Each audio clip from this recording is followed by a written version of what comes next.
Good morning, and welcome to the First Unitarian Congregation of Ottawa. My name is David Charnushenko. I'm a member of the Board of Directors. It is good to be with you. If you're new to FirstU and would like to learn more about us, please contact us through our email, welcome@firstunitarianottawa.ca. Following our service at 11:30, do join us for our virtual hospitality hour. You may find the Zoom link on our website at firstunitarianottawa.ca or in our weekly email newsletter, the EUU. It's more important than ever to sign up to receive the EUU. Check our Facebook page and our web page for notices and updates. Our online calendar is as full as ever. Do note the upcoming virtual campus development town hall has a new date. Mark your calendar for Saturday, March 13th at 10:30 a.m. to noon with a lunch break, then again at 1:30 to 3 p.m. to learn more about potential projects on campus. This will be the first in a series of explorations for the potential for campus development. Whatever your heritage, whatever your faith, whomever you love, and however you identify, today you are part of our spiritual community.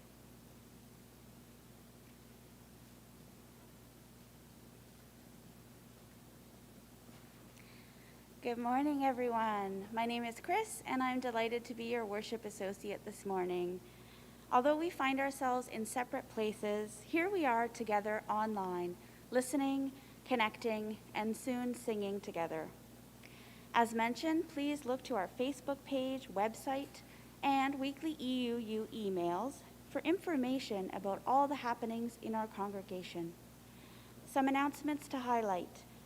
If you identify as and would like to connect with other BIPOC folks in the UU community, please contact our intern minister, Ian Hill, at internminister@firstunitarianottawa.ca.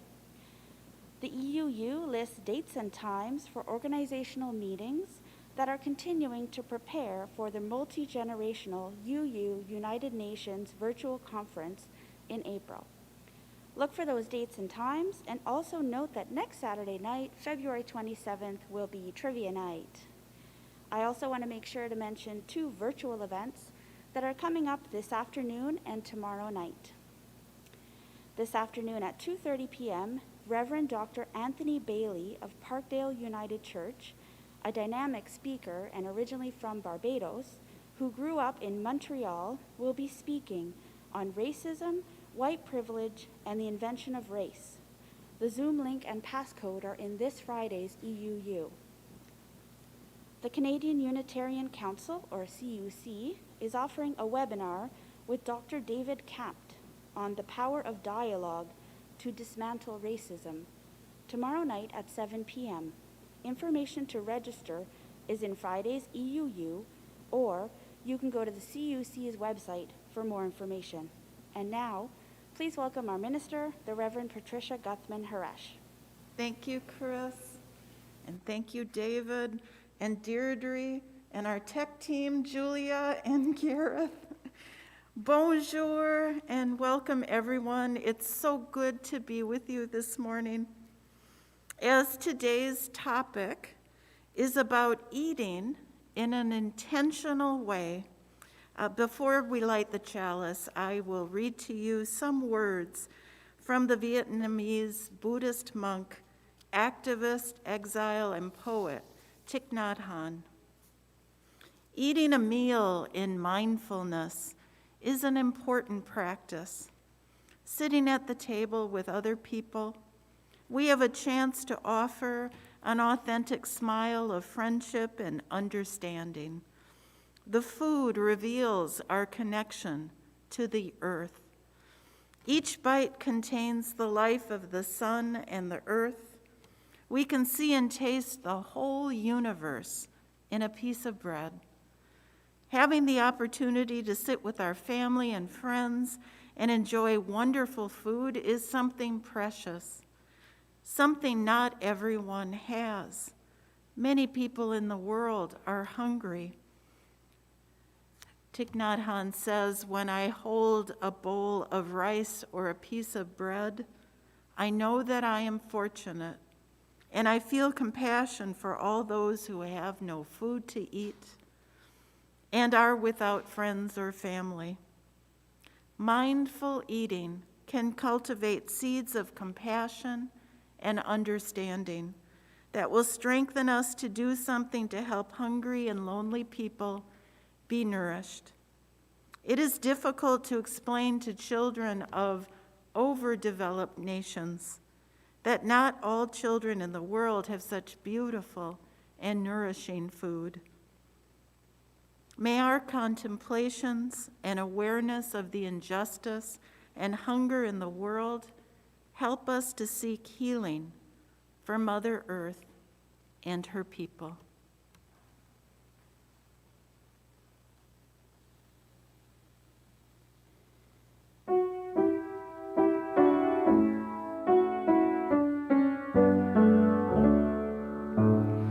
Chalice, chalice burning bright, help remind us with your light of how we'd like to live each day with love and truth, helping lead the way.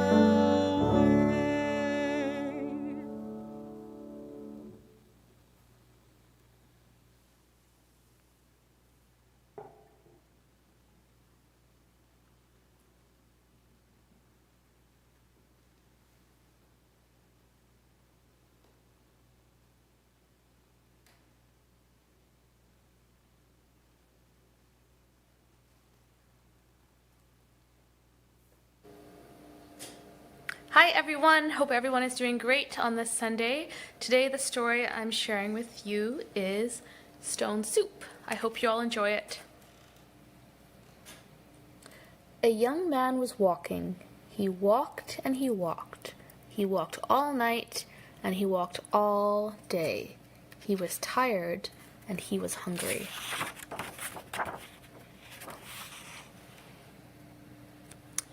At last he came to a big house. "What a fine house," he said. "There will be plenty of food for me here." He knocked on the door.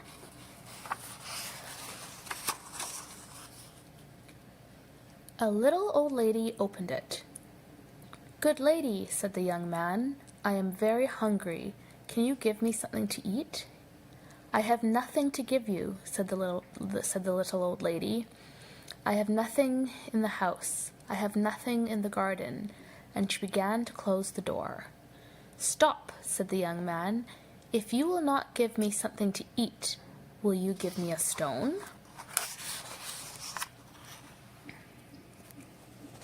"A stone," said the little old lady. "What will you do with a stone? You cannot eat a stone." "I can make soup from a stone." Now the little old lady had never heard of that. Make soup from a stone? "There are stones in the road," said the little old lady. The young man picked up a round gray stone. "This stone will make wonderful soup," he said. "Now get me a pot."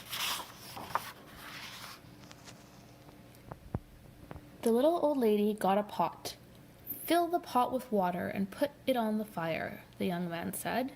The little old lady did as she was told, and soon the water was bubbling in the pot.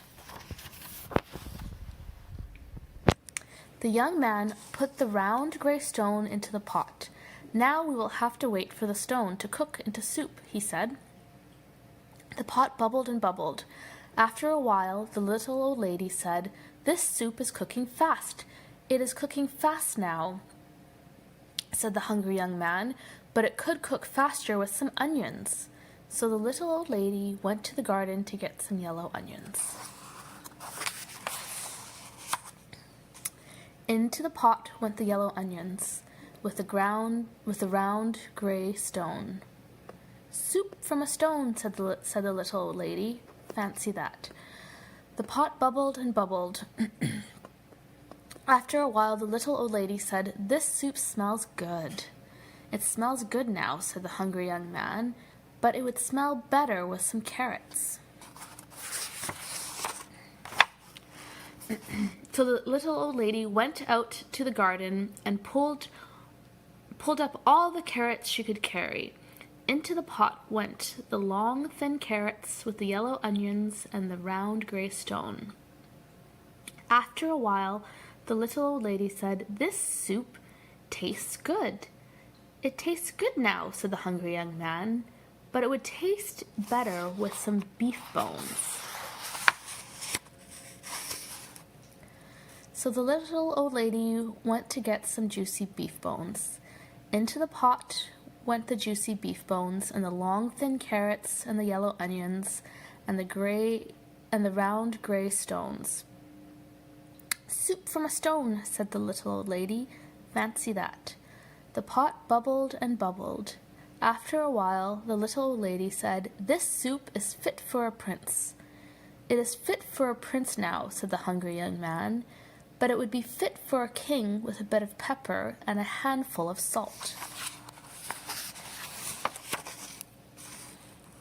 So the little old lady got the pepper and the salt. Into the pot went the bit of pepper and the handful of salt with the juicy beef bones and the long thin carrots and the yellow onions and the round gray stones. "Soup from a stone," said the little old lady. "Fancy that." The pot bubbled and bubbled. After a while, the little old lady said, "This soup is too thin." "It is too thin now," said the hungry young man, "but it would be nice and thick with some butter and barley." So the little old lady went to get butter and barley. Into the pot went the butter and the barley with a bit of pepper and a handful of salt and the juicy beef bones and the long thin carrots and the yellow onions and the round gray stones.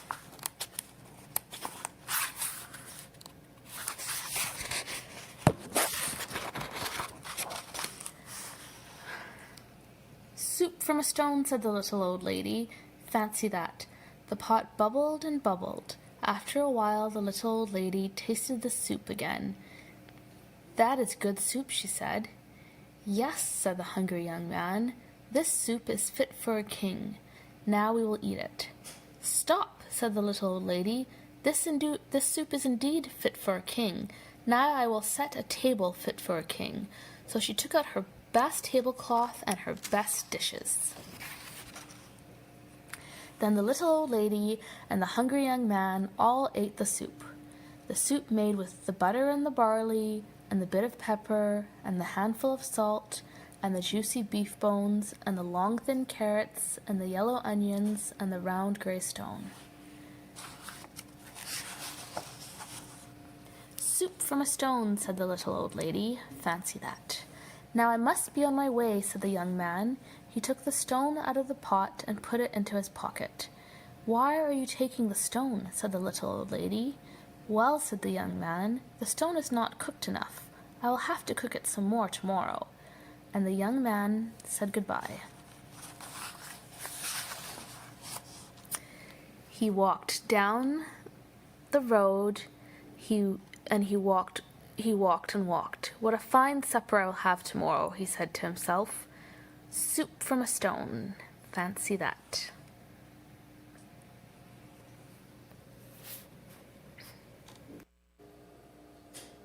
Hi everyone, hope everyone is doing great.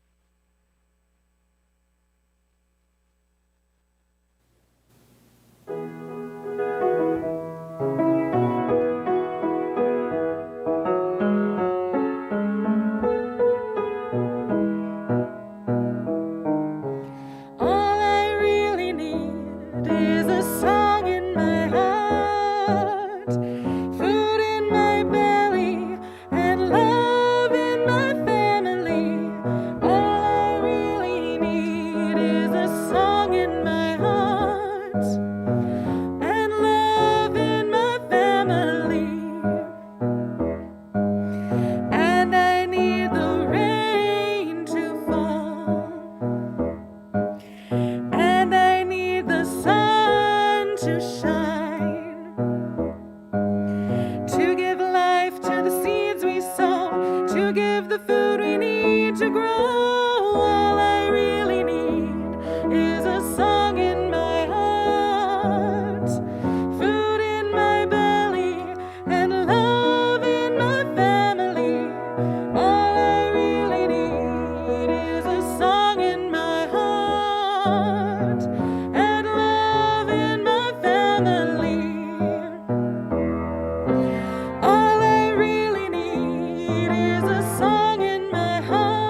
love in my family.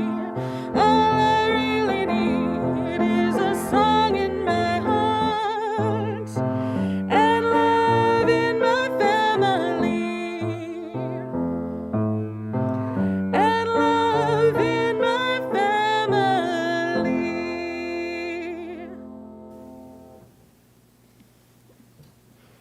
One of my favorites.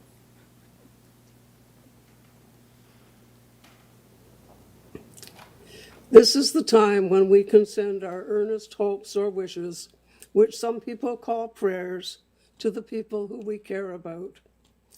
I invite you to think about your relationship with this community and how it can support you in the good times and the not so good. Think about your hopes and your hurts and how sharing them with like-minded people can make you feel. In this COVID time, which doesn't seem to be ending soon, it is more difficult to connect with people, especially in person. So I urge you to keep in contact with family and friends by phone or by Zoom or by whatever means you can, and in person if you can do so safely.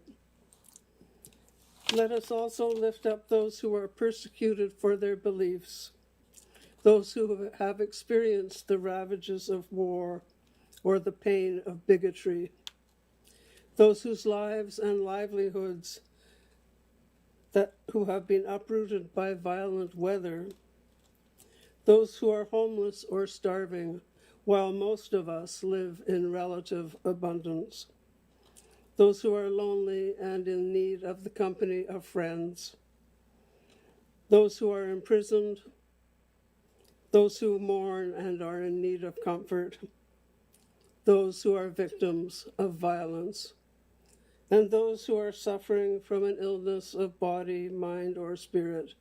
May they find comfort and healing in the days that lie ahead. Let us hold these people and all people in our hearts and minds. Let us all also remember that thoughts and prayers are often not enough. Please consider practical actions to help those who are suffering. And of course, the practical actions we can do these days is to continue wearing our masks, social distancing, and hand washing. Everybody stay safe.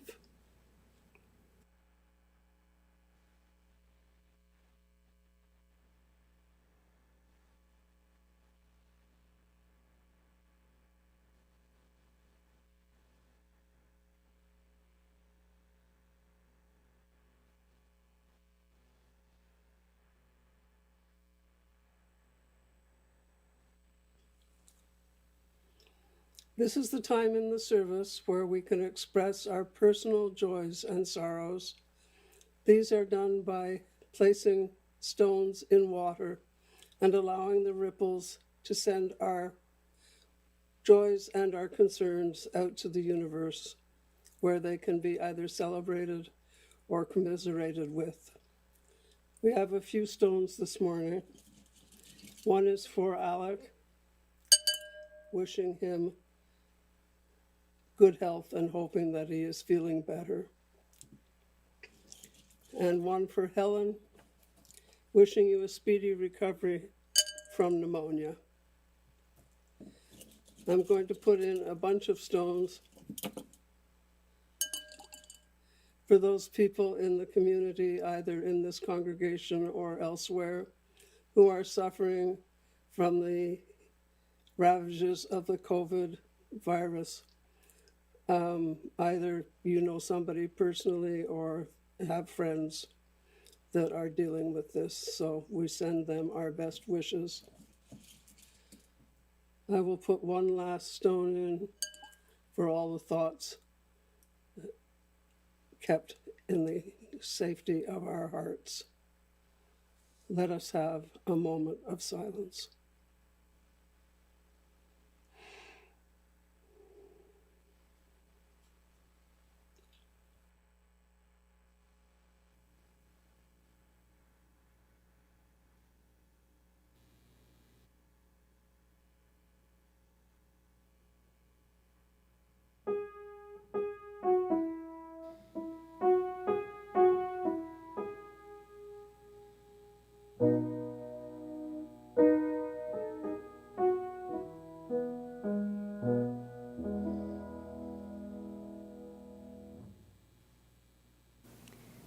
Annually, the Unitarian Universalist Commission on Social Witness and the UU Ministers Association select a sermon award winner responding to the UU Association's current study issues.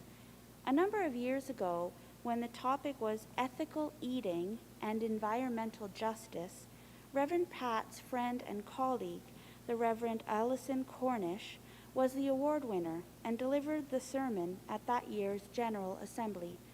This morning's reading comes from the beginning of that sermon, entitled, "What Can't You Eat?" Allison began a few years ago. I interned with the Long Island Multi-Faith Forum. The forum is comprised of representatives of 12 different religious traditions. The Christians and Jews are there, of course, but so are Hindus, Muslims, and Buddhists. There are Sikhs too, and Jains, Native Americans, and Baha'is. Oh, and Unitarian Universalists. We're there too. A brave, eclectic band, drawn together by a sense that all have much to learn from one another. You can imagine some of the challenges faced by such a diverse group, but one very significant one was, can we all eat together?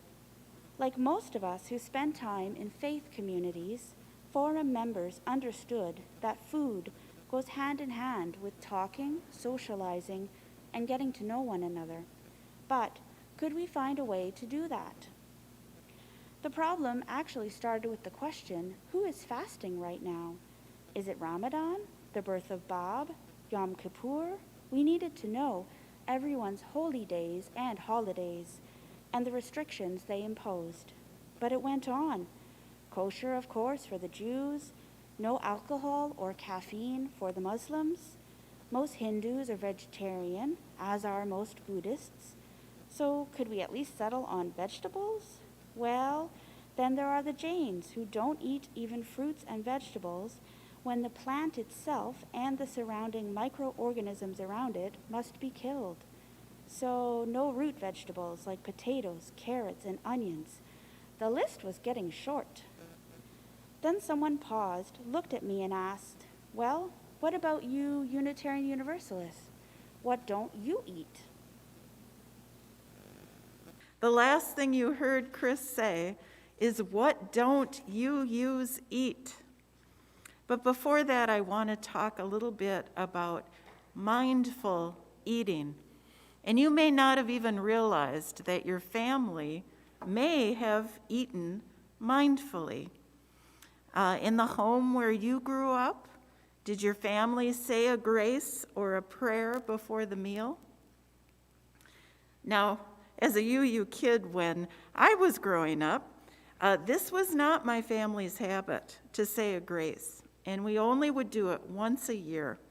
Each one of the kids and everyone at the table would have a little bit of wine at Thanksgiving. And before we drank our wine, my dad would say, usually my dad would say a grace. And usually he would pull out the UU hymnal, or what UUs would call the loose leaf Bible before Google. And it was the file that held quotes and poems, readings from the paper, magazines, readings from the church newsletter, even Reader's Digest. So Dad would pull out the hymnal or the loose leaf Bible and select a favorite reading. And even with this annual custom, so at least the kids learned about this thing called grace before a meal, it could be quite awkward when we went to other families' homes. And sometimes we'd be a little anxious about this. Would we go somewhere and they'd realize from my family's awkwardness that grace was not our usual custom? Would they ask us to pray for or say something that we didn't believe in? My mom once shared a wonderful story from our growing up when my brother was maybe 7 or 8, and he went to one of his friends' houses from school. And that family happened to be conservative Jews. And in their house, you would never eat or drink anything unless you said a prayer or a blessing before, not even if it was just a snack. So when my brother's friend's mother served the boys their after-school snack, she called upon my brother to say the prayer. Now, of course, in true, respectful Unitarian style, he suggested that everyone bow their heads in silence and in their heads, in their minds, say their own prayer to themselves. When I first started dating John, when he was my spouse-to-be, and we would visit his family, they would always say a grace before the meal. And in the beginning, I would feel that same anxiety I felt as a child. You know, am I going to appear like an imposter who doesn't know how to say grace? Will they say something that might highlight our theological differences? Instead, I found their custom was lovely. We would all hold hands before the meal. Then John's mom or dad would often start by saying how grateful they were that everyone arrived safely and were together. They stated their gratitude for the food at the table and the hands that prepared the food, and often thought of others who weren't so fortunate. The words never seemed rote or empty, but were heartfelt and authentic. It was a meaningful, precious, heartfelt moment. When John and I married, we said that we wanted to start a custom of saying grace before each meal. But of course, again, we had to think of something that felt right in our hearts, something that fit for us theologically. Ever since our oldest son, Will, could contribute his own words, before dinner, we continue to go around the table and say what we are thankful for, and sometimes bring up concerns for others at the table. If we choose to take it, there is an opportunity available to us when we sit down to eat to really take pause. I think of the words from our chalice lighting at the beginning of this morning's service from Thich Nhat Hanh. This beautiful image of eating mindfully, of being truly present with those at the table with us, of seeing in the food a connection with the earth. As he said, we can see and taste the whole universe in a piece of bread, of remembering when we eat that there are those who go hungry, and perhaps by remembering this, the seeds of compassion and understanding will be sown. Eating could be a time of recognizing our deep connection with others and the earth, yet in our modern contemporary world, we have become more and more disconnected from the process of food production. I mean, even the fact that we talk about this process of food production, instead of like the woman in our stone soup story who just went out in the yard to pick things from her garden. Fewer and fewer of us in North America raise our own food. Fewer and fewer of us are making food even from scratch, from raw products. And especially pre-COVID, fewer and fewer of us were even sitting down for a meal together or a shared meal together.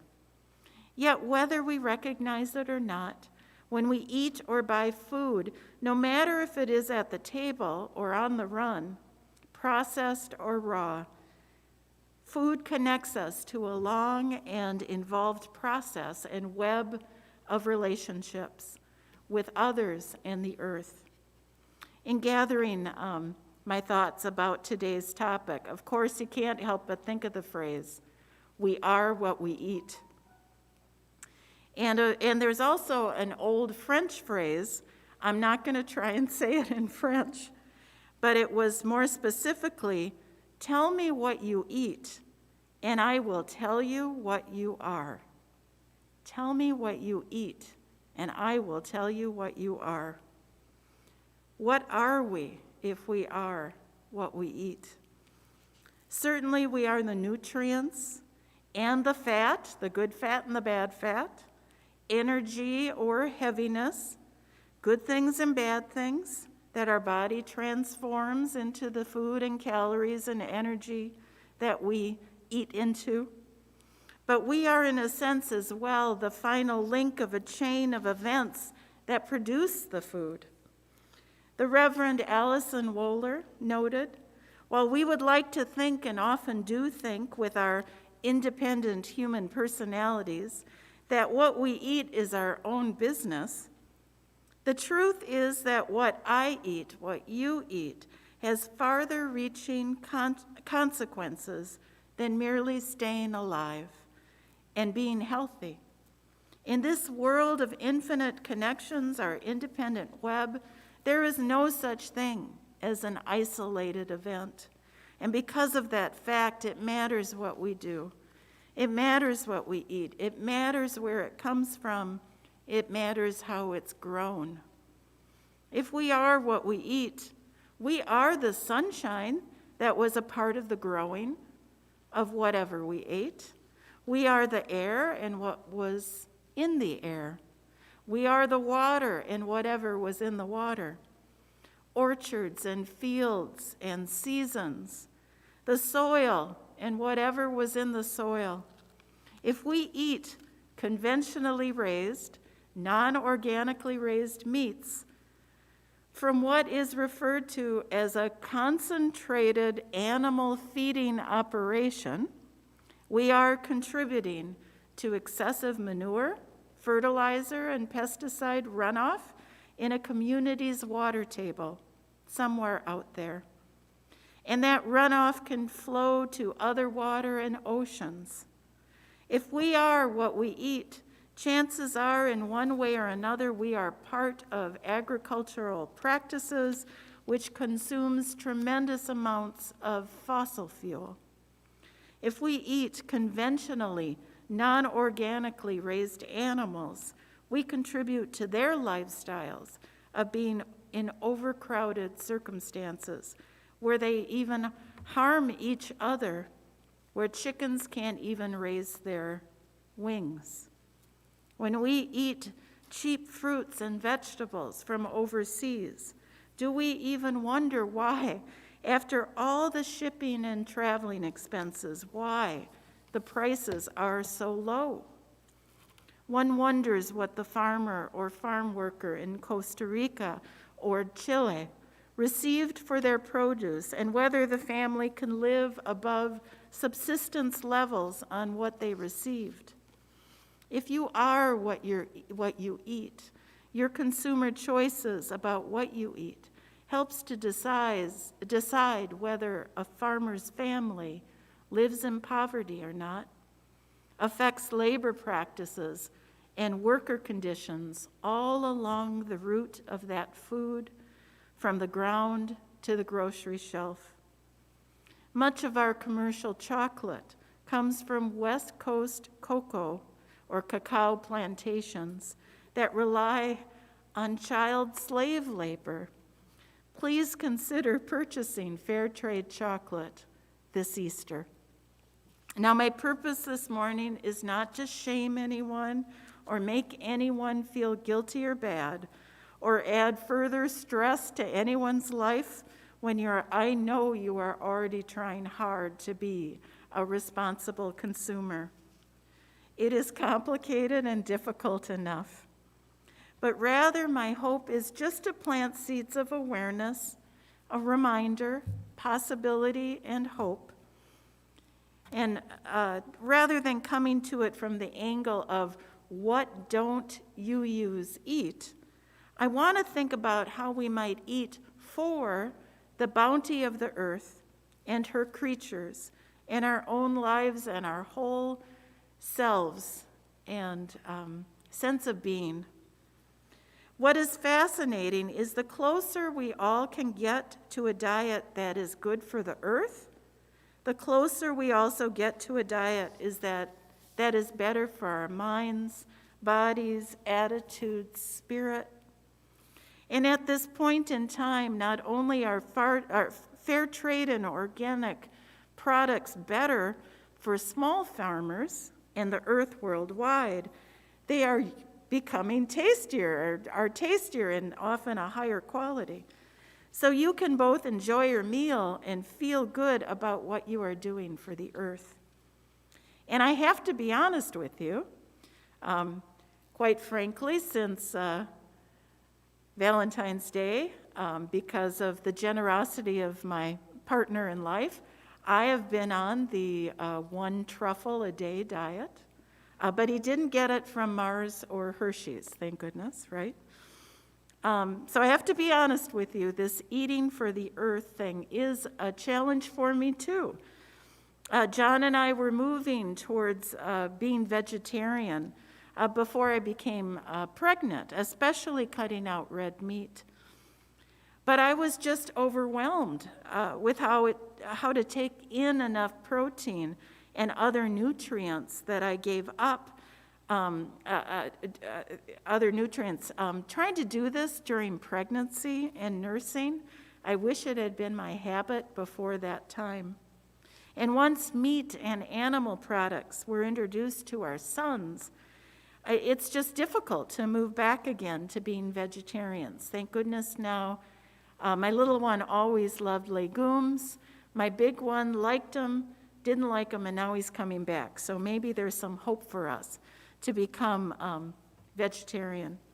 And of course, because of genetic things with my own family, just recently I really needed to cut out red meat because of high cholesterol. I didn't eat it a lot, but it was a once-in-a-while treat for me. I just don't even want to think that way anymore. And organic is often more costly than conventionally raised foods. It is a challenge to find an affordable way to be completely organic or to source locally to cut out a lot of the fossil fuel usage. But at least there are some options for purchasing made in Canada, made in Ontario, produce and local produce through farmers markets that will be open more frequently again, hopefully after the winter is over, and community-supported agriculture, or CSAs. They increase every year. In an op-ed piece from the Aquarian a few years ago, Sid Baumel noticed his own transformation from being a mild-mannered vegetarian to an in-your-face vegan. He finally realized that for many people, it was just too difficult to go from being a meat eater to vegetarianism to no eggs and dairy overnight. So he stepped back a little and realized telling people to make any change is better than no change. Every act of mercy is a sufficient act of kindness unto itself. I love that quote, he said. Every act of mercy is a sufficient act of kindness unto itself. In other words, you don't have to be ethical all the time or according to other people's standards to be ethical some. You don't have to be the Dalai Lama to be a good guy, is what he said. Indeed, even the Dalai Lama eats meat every other day.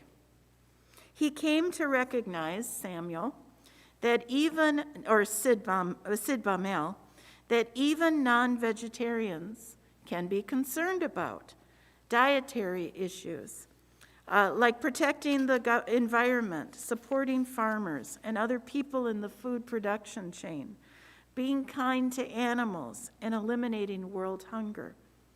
Perhaps you are trying to buy more organic food more often because it's better for the environment, for farmers and public health, and typically for animals too.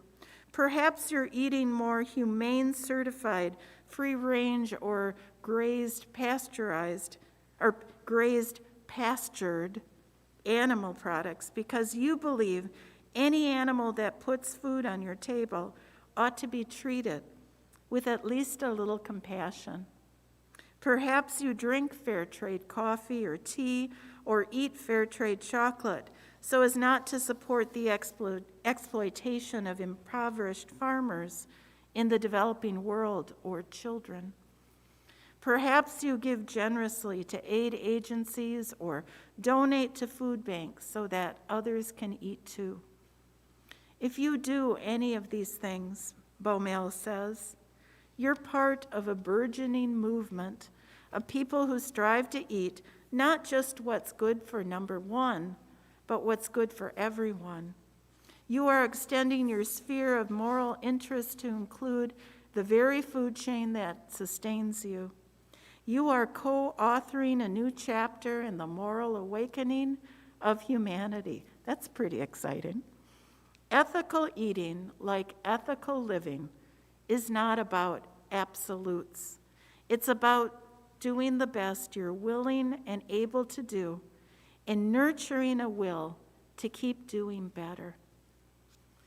In a month will be spring equinox. The sun is greeting us earlier and earlier. Each day is getting longer and longer and the nights shorter. Spring is around the corner.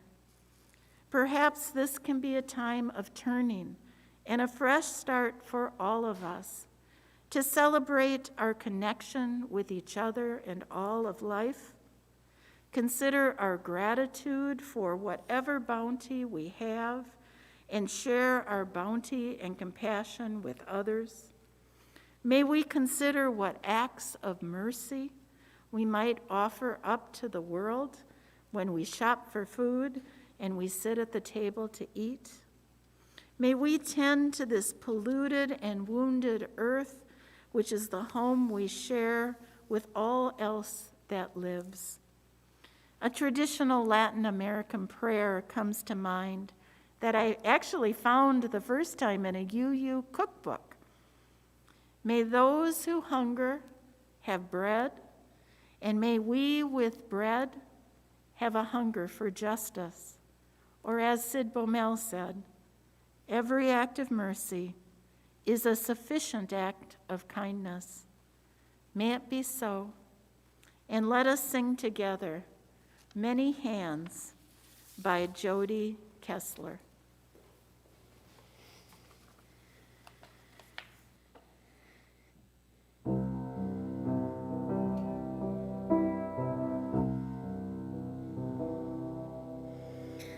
On this plate, there are many hands, the hands that sowed the seeds, and the hands that tilled the land, the hands that worked the harvest and brought it to the stands. Yes, on this plate are many hands.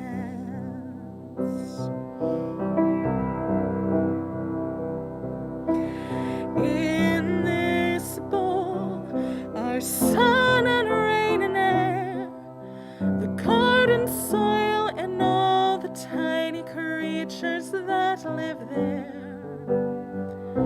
A delicate balance of beings great and small. Yes, in this bowl we have them all.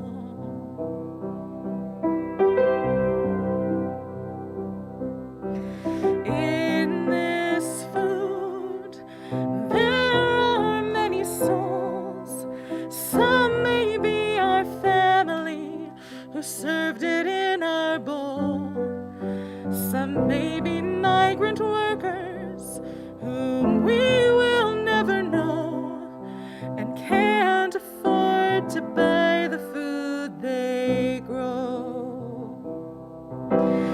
In this room, there are many hands. Let's join them all together in a circle if we can. And in this sacred silence, let there be gratitude for the many hearts and hands that made this food.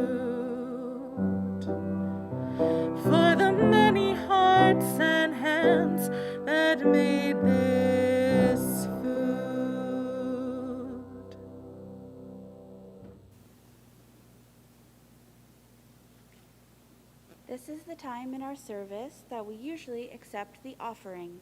You may go to our website or contact our finance manager to find out how you might keep up your pledge or make a donation during these times. We give these gifts freely. We receive these gifts gratefully. We dedicate these gifts to the work of our congregation, serving human wholeness, caring for the planet, upholding religious freedom, welcoming the stranger, loving one another. Before we extinguish the chalice, I read from the Prayer of Healing from the United Nations Environmental Sabbath. We join with the earth and with each other to celebrate the seas, to rejoice in the sunlight, to sing the song of the stars.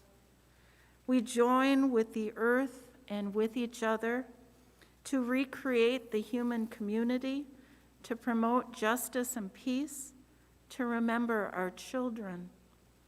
We join together as many and diverse expressions of one loving mystery for the healing of the earth and the renewal of all life.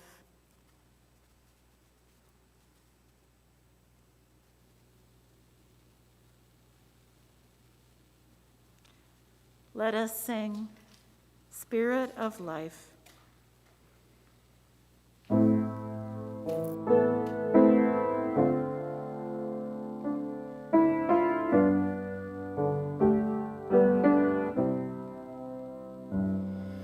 Spirit of life, come unto me. Sing in my heart all the stirrings of compassion. Blow in the wind, rise in the sea, cool down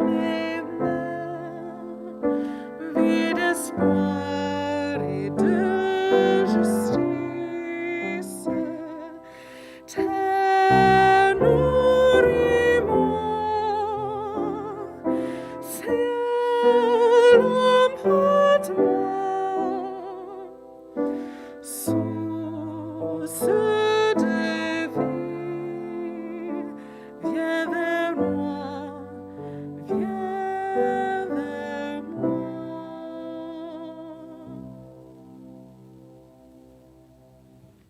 Go in peace, go in love, go in joy, and soak up the sun today. May it be so.